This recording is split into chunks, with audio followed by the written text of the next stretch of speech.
Hey guys, Rich Lopez with the Drop Time Traditions podcast, special edition today from Australia by way of Indianapolis, Indiana, here at the PBS Banquet Gathering. I have three illustrious guests from Australia here, and we're going to talk all things bow hunting in Australia. So here we are. I want to introduce Mr. Dave Whiting. Hey, Hello. Dave. Yep, all right. Can you please tell us where you're from, where you're born and raised? Yeah, okay, I'm from a small country town in New South Wales, an eastern state of Australia. Okay. Yeah, so grew up there and then, born there, but then moved to the outskirts of Canberra, the capital of Australia, and lived there for many years on a farm. Okay. Ben? Ben Chambers. I was born in northeast Australia. Okay. But a state called Queensland, and I was born in the northwest corner in a remote country town called Mount Isa. Okay. And Mr. Steve? Steve Dimitrakellis. I'm from Albury, Wodonga, New South Wales, Victorian border on the eastern states of Australia. Okay. How did you guys all meet? Oh, that is a very good question. We all... Because you're all spread about. Yeah, we're spread about. So I worked for a bank for many years and got transferred around. I was in a club in Albury, Wodonga, and initially Steve, as a young bloke, was in that same club, so I got to know him then. And eventually we formed, back in 1986, we formed a club rating service for trophy game shot called Trophy Takers, and Steve joined up pretty well straight away. When I met you, about 2000? Yeah, just About 2000, he came across with a mate from Western Australia, and I was working in outback New South Wales in a bank. And Ben and Adam Greentree, they stopped off and had a couple with me, and then went and hunted one of my properties further east. Okay. So, and it's been a friendship. So Steve and I guess 40 years, we're known it? Close to 40 years and 25, 30 years. So big country, but bow hunting has brought us together. Okay, what do you all do for professions? Ben, we'll start with you. we own some businesses. I've got 12 daycare centres and a hydraulic hose business. Okay. Steve? I'm a high voltage electrician. Oh, wow. Yeah, so we where the transmission lines come in, we build the yards. You still have all your fingers? Good, all got them all, mate. Okay. I'd be ash in a flash otherwise.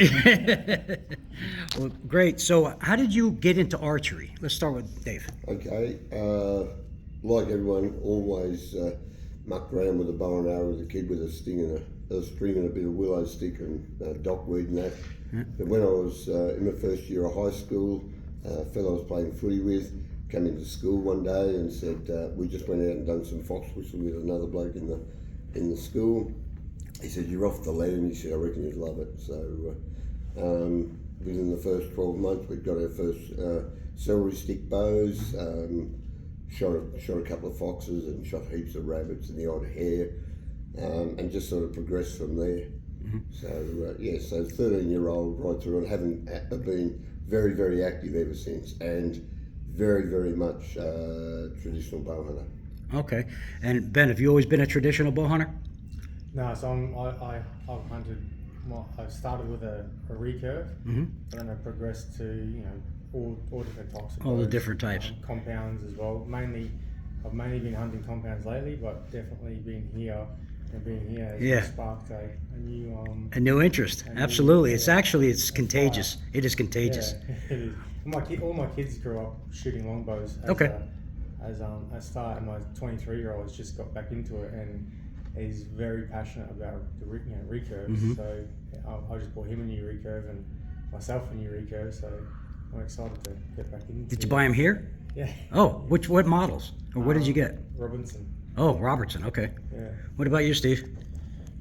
Just before we go on, I'd say that even Ben shoots the compound and is okay. We can handle him, but he's shot game with compound, recurve, longbow, and horsebow. So Okay. yeah, it doesn't. Even though he shoots a compound majority, he's very, very capable, Yeah, efficient with it depends on what the flavour of the day is. Yeah. whatever tickles your fancy. As we're saying. Right. What is your preference? Longbow. Yeah, Okay. I shoot exclusively longbows. Okay. So I was probably about 12 years old. I just started high school and I was mad into fishing. And when I started high school, met a new friend, and he was into fishing. So we just went boom, and he was into hunting as well. And I said to my dad, "Can I get a gun?" And he's like, "No, you can't get a gun." I was like, "Well, can I get a bow?" And he's Yeah, like, right. "Yep." I was like, "Okay, I can get around it this way." So I got a bow, joined up the archery club, and that's where Dave was a member of. And yeah, just progressed from there. Just a really strong bow hunting culture. Well, that's what I've noticed. Maybe you can speak on this, Dave. I've noticed in the last 20 years a major resurgence in Australia. Interest in Australian bow hunting. Yeah, and I think even though we're Australia-wide, our group, Trophy Takers, we're Australia-wide, but we have very, very dedicated, humble, no ego type bow hunters. We've had some great trophy results, and I think this is our 40th year, Trophy Takers. I think the way we've presented ourselves in that has done a lot. Has done a lot to drag other bow hunters in, or to try different things with the bow and arrow and that. So there's been the Australian Bow Hunting Association for probably 50 odd years. We've been around 40.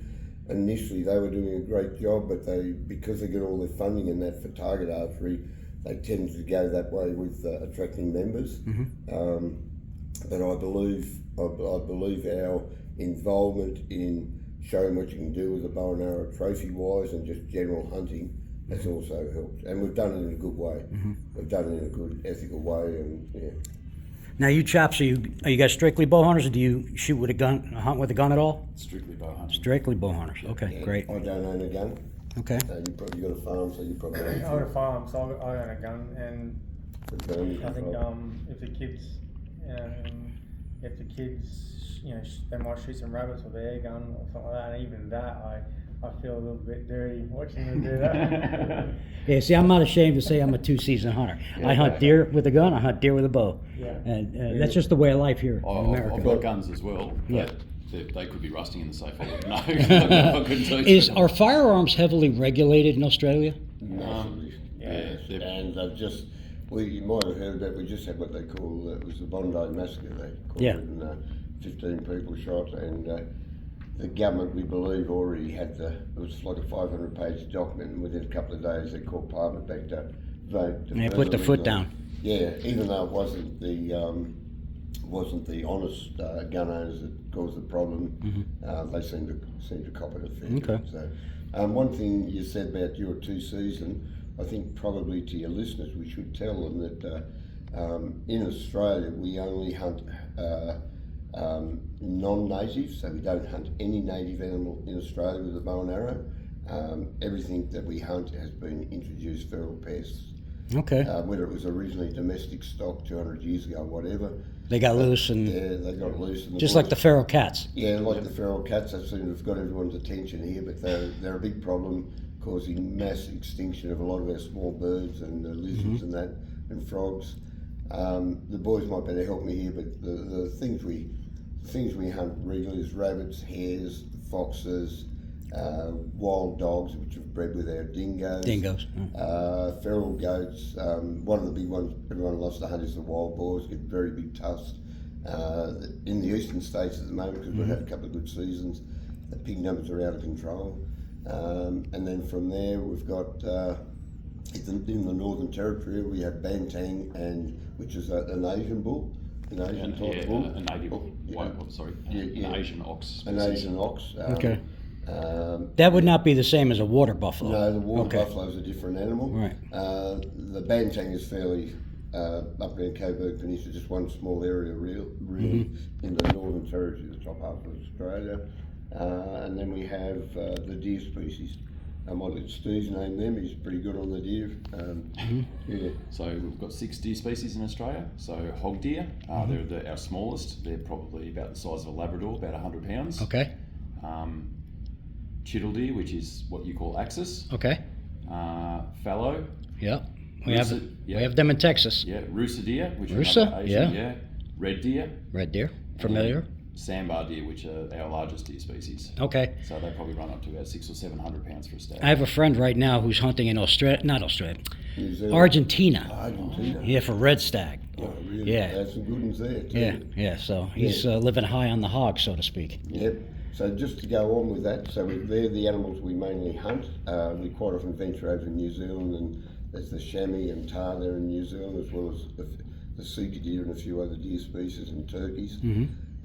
So just to go on with Australia though, we have no season. I made a joke the other day, and I've said a few times since I've been here, we can bow hunt in Australia 365 days a year, and we bow hunt 366 days a year. We're out there a You lot. actually took one of my questions right out by answering that. Oh, okay. By saying that. That's great, because I was going to ask you, like here, we have seasons, we have regulations, heavy regulations. What about Australia? I mean, do you have like a Department of Natural Resource? Or Yeah, we do. You So do? each state will have its own Oh, department. okay. How many states are there?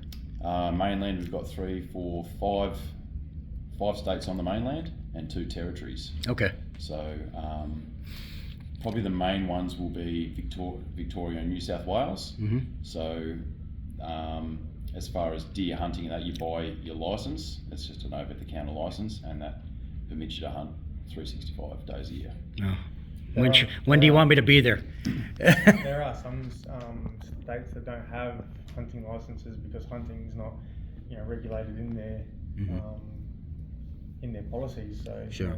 So like in Queensland, the most northern state on our east coast, there's no public land hunting, so it's only private. So Right, you it's don't little- need any game license to go Right. and hunt deer or pigs or anything. But Befriend somebody that has a ranch. correct. Okay. Yep. And then you're laughing. Yeah, it's kind of like well, the guys that were here from Mexico. I was there 2 weeks ago, and I was on a 15,000 acre ranch in the middle of a desert. Yep. So, it was just like I walked around. And it was like I got a nice sunburn, and we shot some animals. It was really nice. So some of the ranches in Australia are 500,000 acres. That's nuts. Yeah, I so can't imagine that. 500,000. You wouldn't ever get to all the places in a couple of years. I would imagine such. Yeah. I would imagine So such. Just to touch on that, there is one species of deer. There is one species of deer in Australia that you do need. There is a season for it. You need a tag.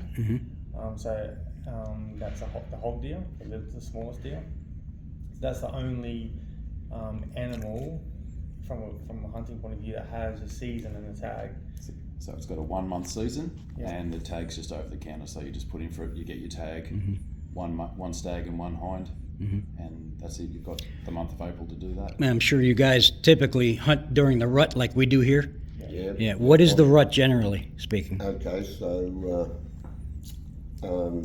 Ben flies back today, go home for a few days, and then he's going to Queensland. That's still happening. Yeah. He's going to Queensland. He's going to hunt the red stag roar, which is late March, early April. I'm here till the 25th. I fly out of Seattle on the 25th. Catch up with a few other bow hunters on my way. Travels around the next 10 days. I fly home. I'm home a week, and I go on the fallow deer rut hunt from probably about the 6th of April right through to the end of April. We do that every year. We've been doing that for years. Unfortunately for Steve, he's got to go back to work, but he had a week. That's tough. Yeah, I'll go back to work because I've just had 6 weeks off. So I've just actually come back for a 2-week hunt in New Zealand on tar and chamois. Okay. So I've had that, and then I've had a week off, then come here for 2 weeks, and then I'll have a week off when I go back. And so I've used up all my annual leave and goodwill. Yeah, I hear you. I have to be at work at 8 o'clock tomorrow morning. Yeah. So, but the thing is, we generally all hunt the fallow rut. It's very, very addictive, and even if it's only a week, I know some guys only get out 3, 4, 5 days, and you might do that over Easter. You weren't sure. I just want to go back a step. You said about bow hunting growing in Australia, that resurgence.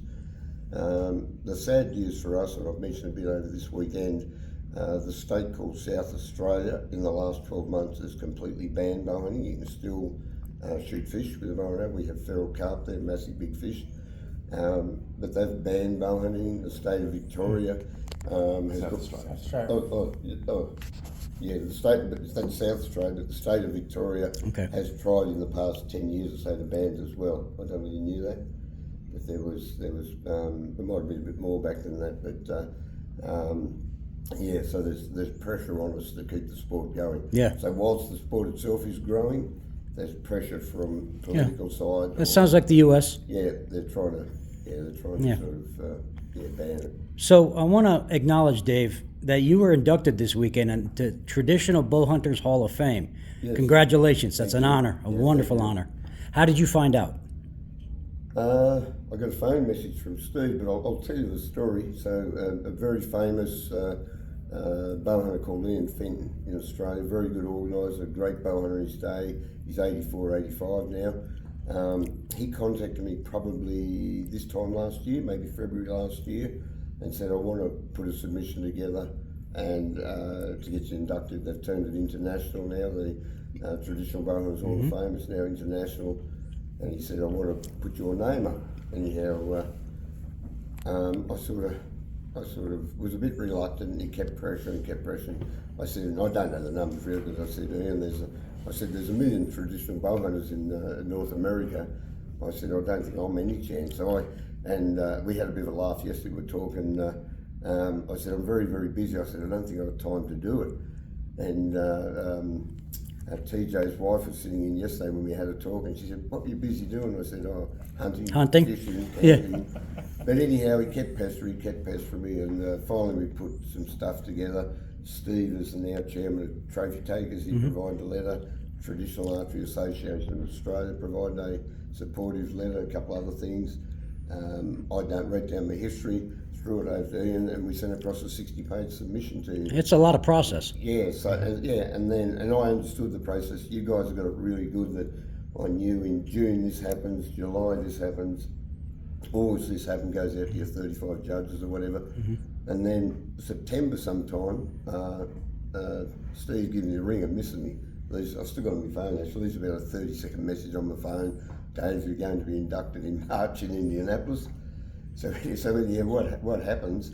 I was sort of, I was embarrassed. Well, taken aback. Yeah, I would taken imagine. aback. Sure. Anyhow, I was heading off in this 10-week hunt with another mate, Shane Rappel. I was heading off for this hunt in early October. So for about 3 weeks, I told no one. I That's thought, tough. It was tough. And then I thought, well, I'm going away. I'm going bush for 10 weeks to give appreciation to guys like Steve and Ian and the guys in the Traditional Archery Association of Australia. I said, I better say something. And anyway, when I put it out there, I got over 300 comments on Facebook, and sort of put me at ease because, and even this week when I put the shield up and showed friends in Australia, the most common word in there was deserved. Yeah. You know what I mean? So it put me at ease a lot more. But initially, I was a bit of taken aback. But as I said, Friday, it was very emotional for me. Yeah, I know. It was a great day. I was sitting there. Yeah, it was a great day. I was displaced from the front row.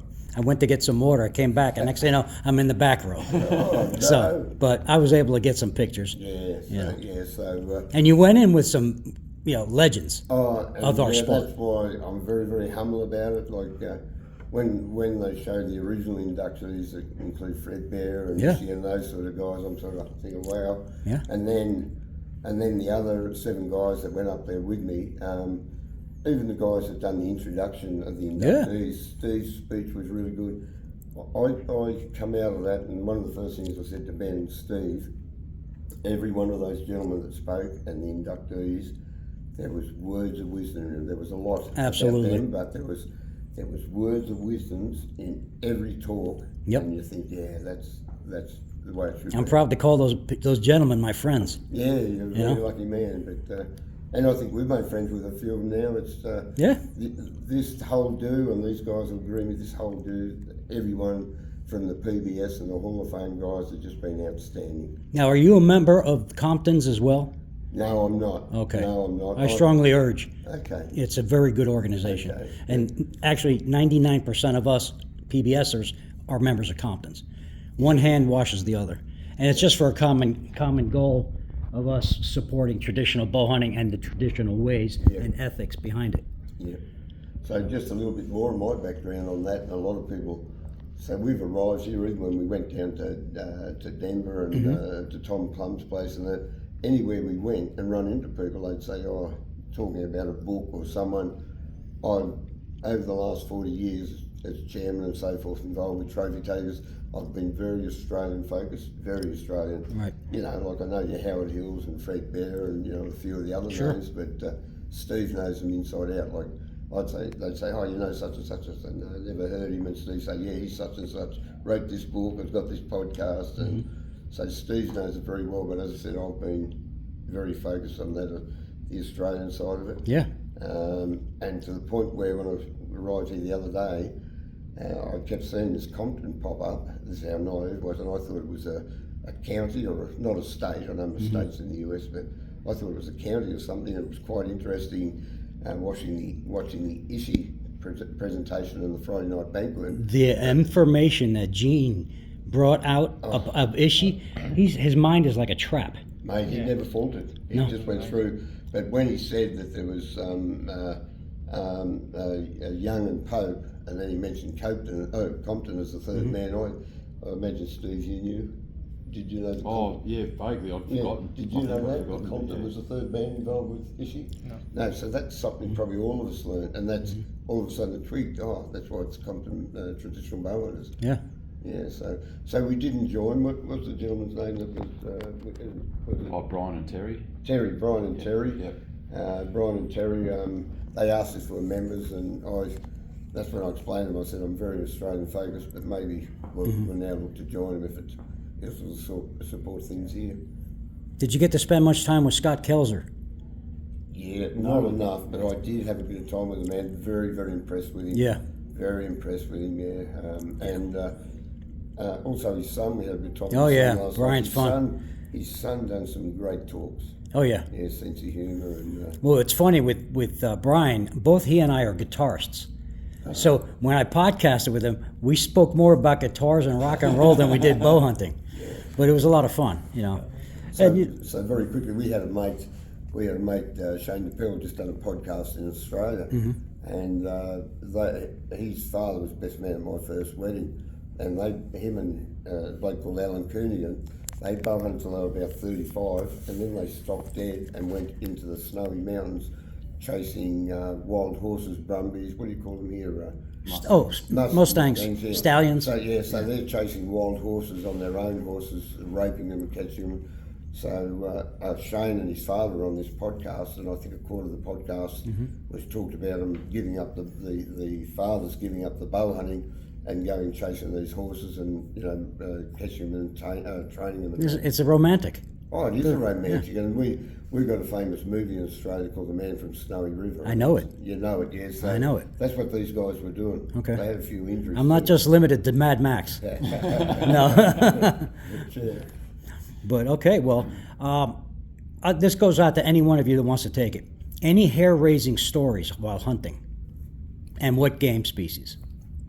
Have we got all day?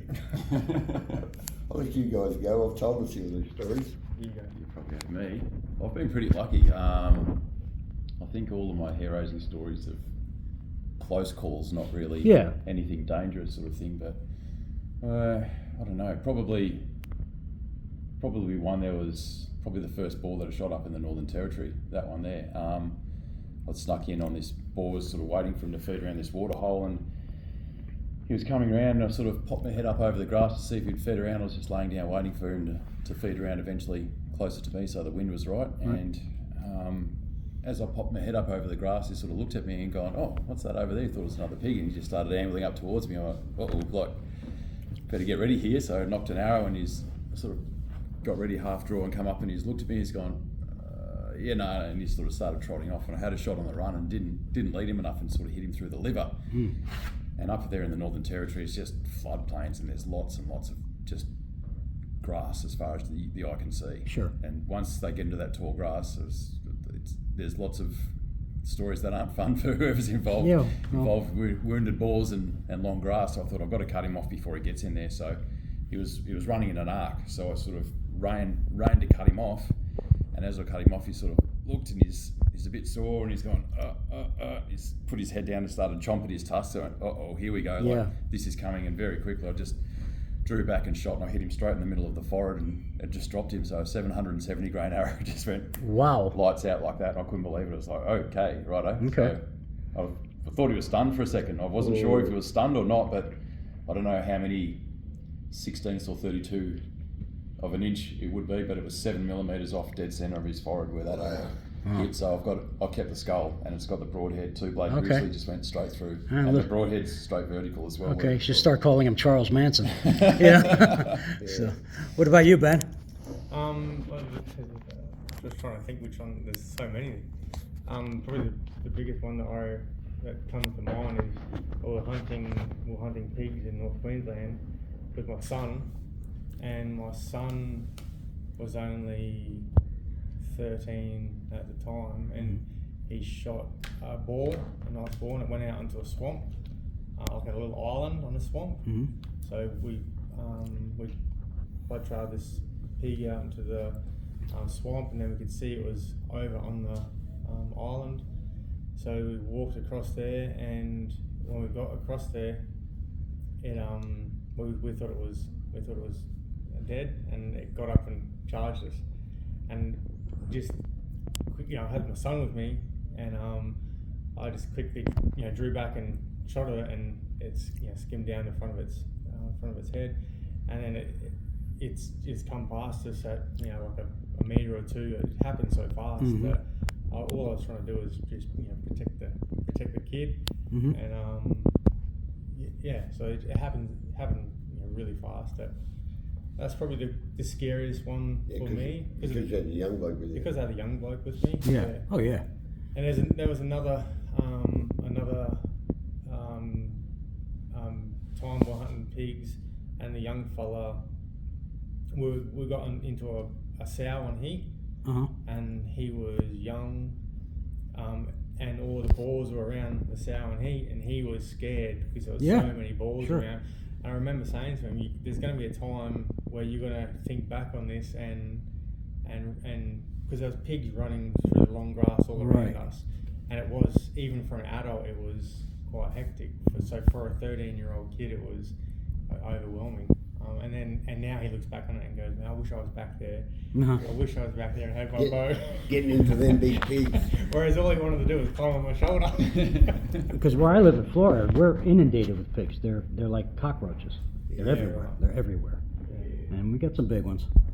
What about you, young man? Well, I've probably got 100 of them, and I've told a few of them recently, but I told a couple of stories this weekend, which are the same ones I've done on recent podcasts, but I think there's that much interest. I'll tell you one about a buffalo charge. Okay. I've got plenty of them, but so probably 5 or 6 years ago, went up into the Northern Territory in what they call Arnhem Land.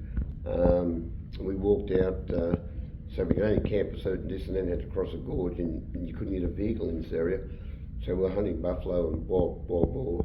We've walked out this 5 kilometres, and there's a 5 kilometre long spring-fed creek, which most of the country is dry and crispy, but this is like a jungle or rainforest with this spring running through it and spreading out. Okay. So what happened? The GPS went wrong somehow. I was driving it, so I probably done something wrong. So we were meant to hit the top of this. So it was about 5 kilometres, but had a very thin middle bit where it sort of it spread out, then come through a gully and spread out again. Like an hourglass. Yeah, like an hourglass, very similar hourglass. So we've hit dead middle of that hourglass, the skinny bit. Yeah. And my mate that was going to be Dave James, we were going to walk up and go back down and follow the whole system through. And I said, I'll just have a look in here, Dave. I can see through all these skinny trees, all these mud rubbed on trees and that. And I said, it's either boar or buffalo. So I walked in and I'm looking at the wallows, which it turned out were buffalo. I'm looking at these big deep mud wallows and trees all rubbed with mud. And I turned round, and 40 yards behind me is a bull buffalo. And he's putting his head up, and I know it's the same story I tell all the time, but this is how it happened.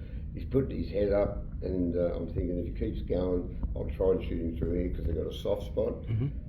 Either that or he's trying to smell me and run away. And sort of halfway through that thought, and he's 10 metres from me, head down, coming flat at me and flat out at me, and had to sort of think fairly quick. And I looked round, and the closest tree was where I'd left Dave. There was a big burnt tree there about this round. And Dave reckon the most blood-curdling scream he's ever heard. I said, Dave, like this. Took off, and I'm zigzagging through these trees, and this buff was just flattening everything, just straight behind me. I got from I got 5 yards, I guess, from the tree, fell over, just hit the ground. He's right up my bum, hit the ground, and Dave was sort of getting ready to get behind the tree. He didn't see this. I hit the ground. I was up and gone that quick. I got up, I swung around the tree, and I've got video that somewhere you can see on this black tree where his horn hit just over my shoulder on the tree. I've gone round the tree to try and get round. I've gone round, and he's right there. I could have touched his horn. His horn was right there. And what's happened, he's walked out about 20 yards, and Dave's got in behind me, and we saw hiding behind. There's no other big trees, no other protection.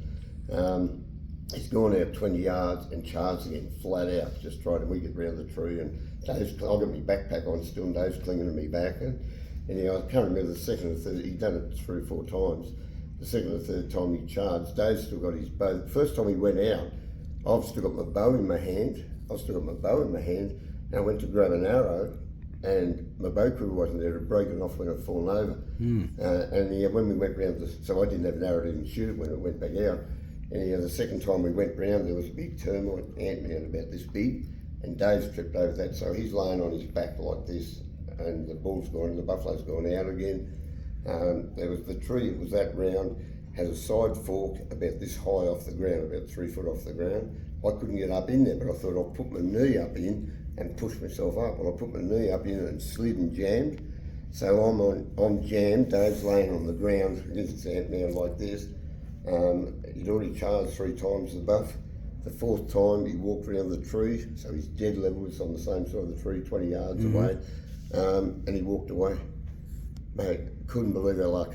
Yeah. And we had a couple other instances after that, and we were so and a nervous. change of drawers. Yeah, that was one of the first things when we got back. But so Dave and his wife a couple of days later packed up and drove back to Albury, which is where Steve comes, Albury, Wodonga. And I stayed another week in there by myself, very remote country, and I actually had 2 bull buffaloes walking to a camp while I was in my little tent, so that was Okay. But anyway, I survived it. So yeah, heaps of other stories, but yeah, that's one of the most. So, have either of you hunted in the U.S.? No, this is our first trip here. Okay. Yeah. How was the fishing here? Yeah, good for these guys. A couple brown trout. Brown, Yeah, 3 brown and 2 rainbows, I think. Yeah, Steve dropped one, didn't 1 or 2. But Yeah, dropped a couple, but yeah. yeah. Ben's been here before. When were you over here? You've got a moose, haven't you? Yeah, I should have moved. That was in 2012. Where was that? Alberta. Oh yeah, nice moose there. Yeah, it was a public land hunt, so it was with a guide. But it wasn't a private ranch. It was a public land. So yeah, it was 14-day hunt, and I got a moose on day 14. Okay. Any Africa in your background? Not me, no. I'm very Australia, New Zealand. Been to China a few times, but only hunted Australia and New Zealand. Okay. Would like to get back here one day for a hunt. Yeah. I think if half the PBS come to Australia in the next 2 years. I think we're all going to be there. Yeah, I think. Yeah, so Have a big party. Yeah, very, very welcome. I mean that. We'll find someone to accommodate, if not us. So Ben's hunted Africa, haven't you? Yeah, I hunted Africa in 2011. Okay. I found out yesterday I'm going, so Oh, nice. I don't know. Someone goes, "You're going with me." I'm like, "What?" Okay. Well, I better start saving up some money Yeah, and all costs, doesn't it? Yeah. Yeah, because my house is about as big as this room.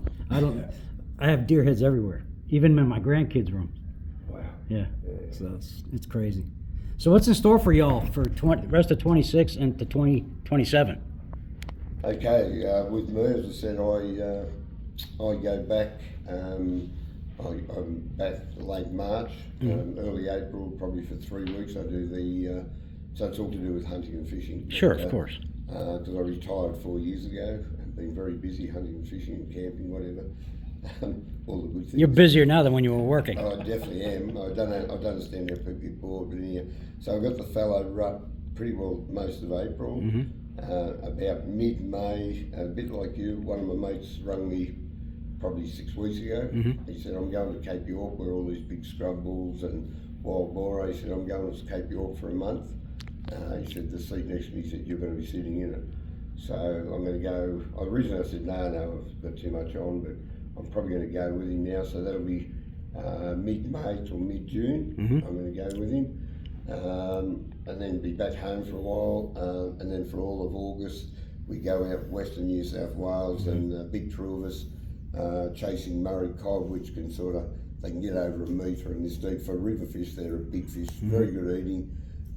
So we chase the Murray cod, and there's heaps of, one of my passions is small game. And probably in the month, with half a dozen of us camped out there, we can shoot up to 100 rabbits and maybe catch 100 cod.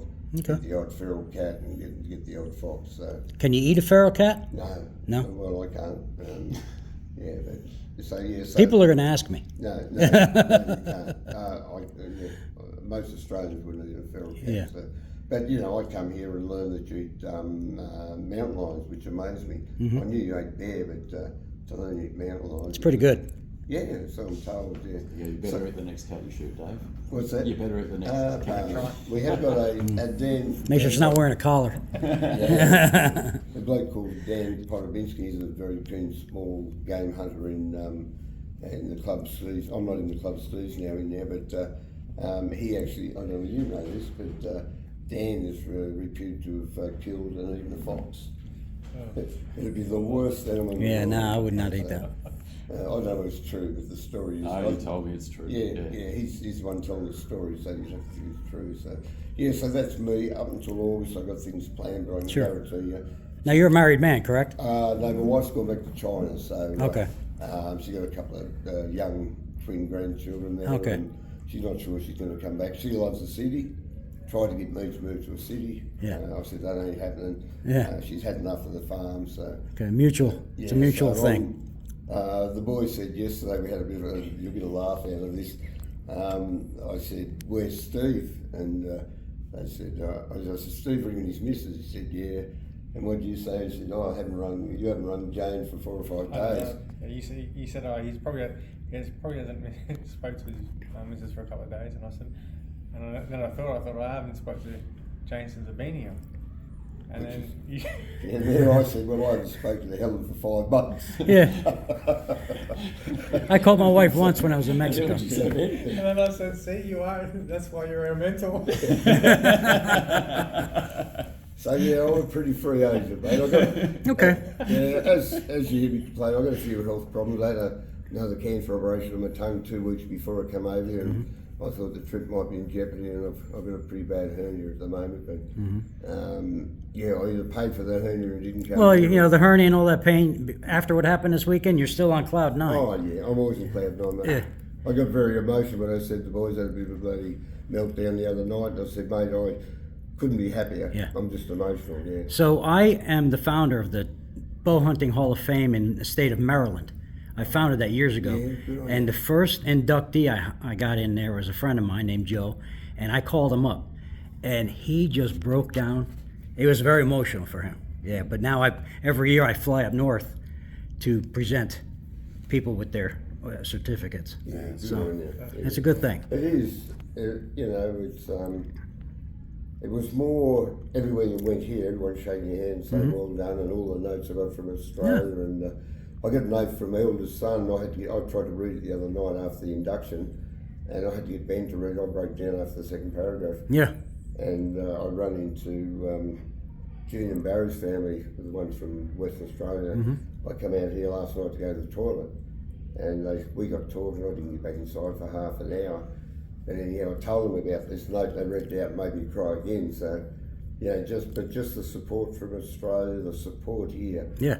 You know, just as I said, there's no egos here. No. It's a great, the PBS and the Hall of Fame. Yeah, they're my family. Yeah, they are family. And mate, I'm not a hugger, but I've had more hugs here this trip than I've had in the last 20 years. Yeah, TJ's a hugger. TJ will hug everybody, even your wife.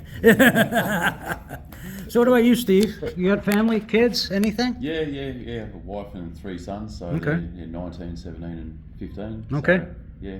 My youngest is 37. My oldest is 44. Yeah. So- The middle son's the keenest bow hunter, but he's right into motorbikes and his girlfriend at the moment. So. Okay. Yeah. Well, motorbikes are. So, You know.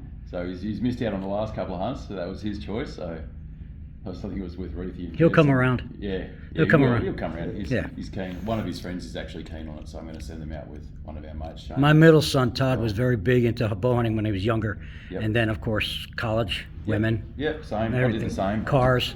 Yeah. Played football and Right. worked in bars Yep. and all that sort of stuff, and just for about a decade I didn't really bow hunt, and then when I got back into it, it was just straight away just like.